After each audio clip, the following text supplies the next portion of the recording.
Garbage മൈൻഡാണ് പല ആളുകൾക്കുള്ളത്. Garbage mind, മനസ്സ് ചവറ്റുകൊട്ടയ്ക്ക് ചീഞ്ഞ് നാറുന്ന കുപ്പയ്ക്ക് സമാനമാണ് പലരുടെയും മനസ്സ്. മനുഷ്യനാണ്, 5% 10% മോശം ചിന്തകളൊക്കെ വന്നു പോവാം. പക്ഷെ അതിനെയും പറഞ്ഞു വിടാനുള്ള തീരുമാനം വേണ്ട എന്നുള്ളൊരു തീരുമാനം നിങ്ങൾക്കുണ്ടോ? ഒന്നുമില്ല. കാലത്ത് എഴുന്നേറ്റ് ഒന്ന് തോന്നി അങ്ങനെ പോയി ചെയ്തു, പിന്നെ വേറൊന്ന് തോന്നിയപ്പോൾ അങ്ങനെ പറഞ്ഞു, പിന്നെ അത് പറയേണ്ടിയിരുന്നില്ല എന്ന് തോന്നി, പറഞ്ഞതിൻ്റെ കുഴപ്പമായി. ഒരാൾ സിനിമയ്ക്ക് വിളിച്ചപ്പോൾ അങ്ങോട്ട് പോയി, അത് കഴിഞ്ഞ് ബിരിയാണി കഴിക്കാമെന്ന് പറഞ്ഞപ്പോൾ അങ്ങോട്ട് പോയി, പിന്നെ കൂട്ടുകാരുടെ വീട്ടിൽ പോകുന്നപ്പോൾ ഇങ്ങനെ പോയിക്കൊണ്ടിരിക്കുന്ന ഒരു തരത്തിലാണ് നല്ലൊരു ശതമാനം മനുഷ്യർ. പലരുടെയും തലച്ചോറെന്ന് പറഞ്ഞാൽ അതിന്ന് ഈ തലച്ചോറിനുള്ളിൽ ഇന്നലെ വന്ന ചിന്തകളിൽ നല്ലതും ഏതൊക്കെയാന്ന് നോക്കിക്കഴിഞ്ഞാൽ പലർക്കും 10% 20% എത്ര ഉണ്ടാവും എന്നുള്ള ദൈവം കണ്ടു. ഈ മനസ്സിനെ ഒന്ന് ആശ്വാസത്തിലേക്ക് കൊണ്ടുവരിക. ഗാർബേജ് മൈൻഡ്, ചവറ്റുകൊട്ട, ഈ തോന്നലുകളുടെ ചവറ്റുകൊട്ടയല്ല എൻ്റെ തലച്ചോറ്, എൻ്റെ മനസ്സ്. നല്ല അവിടെയാണ് ഗാന്ധിജിയുടെ 3 കുരങ്ങുകൾ. ഒന്ന് കണ്ണ് പൊത്തിയിരിക്കുകയാണ്, പിന്നെ കാത് പൊത്തിയിരിക്കുകയാണ്, പിന്നെ വാവത്തിയിരിക്കുകയാണ്. തിന്മ കാണരുത്, തിന്മ കേൾക്കരുത്, തിന്മ പറയരുത്. അപ്പൊ ആ രീതിയിൽ നിരന്തരമായൊരു ശ്രമത്തിലൂടെ നമ്മൾ നിരന്തരമായി ബോധപൂർവം ശ്രമിക്കും. പ്രകൃതി പാതയിലെ സൗഖ്യ സാക്ഷ്യങ്ങൾ. സൈമൺ ബ്രിട്ടോയെ നിങ്ങൾ എല്ലാവരും അറിയും. സൈമൺ ബ്രിട്ടോ തുടങ്ങി ലക്ഷ്മിക്കുട്ടി വരെയുള്ള പ്രകൃതി ജീവനത്തിന്റെ ഉപാസകരെ ഇന്റർവ്യൂ ചെയ്ത് എറണാകുളത്തെ പത്രലേഖകരിൽ പ്രധാനിയായ സോമു ജേക്കബ് തയ്യാറാക്കിയ ഒരു പുസ്തകമാണ്. ഏതെല്ലാം രോഗങ്ങൾ എങ്ങനെയെല്ലാമാണ് ഓരോരുത്തരും മാറ്റിയെടുത്തത് നിങ്ങൾക്ക് ഈ പുസ്തകത്തിൽ വായിക്കാൻ സാധിക്കും. കുറച്ചുകൂടെ കൃത്യമായി പ്രകൃതി ജീവനത്തെ മനസ്സിലാക്കാൻ, നിങ്ങൾക്ക് പ്രകൃതി ജീവനം പാലിക്കാൻ ആത്മവിശ്വാസം നൽകാൻ ഈ പുസ്തകം സഹായിക്കും. 130 രൂപയാണ് ഈ പുസ്തകത്തിന്റെ വില.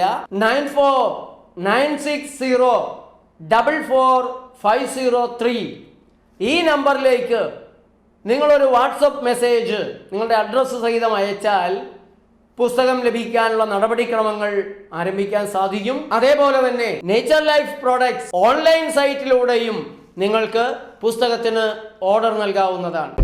അപ്പൊ ആ രീതിയിൽ നിരന്തരമായൊരു ശ്രമത്തിലൂടെ നമ്മൾ നിരന്തരമായി ബോധപൂർവം ശ്രമിക്കുന്നതിലൂടെ മാത്രമാണ് നല്ല ചിന്തകൾ മാത്രമാകുന്ന, അല്ലെങ്കിൽ കൂടിക്കൂടി വരുന്ന രീതിയിൽ നമുക്കിതിനെ ട്യൂൺ ചെയ്തെടുക്കാൻ സാധിക്കുക. റീട്യൂൺ ചെയ്യണം. ഇത് നമ്മൾ 1-ാം ക്ലാസ്സിൽ പോയിരുന്ന് ചെയ്തു തുടങ്ങേണ്ട ഒരു കാര്യമായിരുന്നു. നമ്മുടെ ചിന്തകളെ ട്യൂൺ ചെയ്യുക, മനസ്സിനെ ട്യൂൺ ചെയ്യുക. അങ്ങനെ ഒരു ചിന്ത നമ്മുടെ വിദ്യാഭ്യാസ വിദഗ്ധന്മാർക്ക് ആർക്കും കഷ്ടകാലത്തിന് ഇല്ലാതെ പോയി. നമ്മുടെ പല ആത്മീയ നേതാക്കളും ഈ രീതിയിലല്ല. നമ്മൾ ഗീത വായിക്കുന്നുണ്ട്, ഗീത വായിക്കുന്ന എത്രയോ ആളുകൾ വായിക്കുന്നു, ദിവസവും വായിക്കുന്നുണ്ട്. കുങ്കുമം ചുമക്കുന്നു ഗർഭം എന്ന് പറഞ്ഞ രീതിയിൽ അവർ വായിക്കുന്നുണ്ട്, പോകുന്നുണ്ട്. അതിൻ്റെ ഈ തരത്തിൽ നമ്മുടെ ശരീരത്തെ, നമ്മുടെ ചിന്തകളെ ട്യൂൺ ചെയ്ത് പോകണം. ഒന്ന്, നല്ലൊരു ശതമാനം ആളുകളുടെ ശരീരമോ അതും ഗാർബേജാ. ശരീരം ഗാർബേജ് ആക്കരുത്, കുപ്പത്തൊട്ടി ആക്കരുത്. വൃത്തിയാക്കി കൊണ്ടു നടക്കാൻ കുളിക്കണമല്ലോ. മലയാളിക്ക് 2 നേരമാണ് കുളി. 2 നേരം 3 നേരം കുളിക്കുന്ന ജലപിശാചുകളും ധാരാളം മലയാളിയിലുണ്ട്. പക്ഷെ അകം കുളിക്കണം, ഉള്ളു ക്ലീൻ ആവണം, ഉള്ളു വൃത്തിയായിരിക്കണം എന്ന ഒരു താല്പര്യവും മലയാളിക്കില്ല. അപ്പൊ പല ശരീരവും ദുർഗന്ധത്തിന്റെ അഴുക്ക് കെട്ടിക്കിടക്കുന്ന ഗാർബേജ് ശരീരങ്ങളാണ്.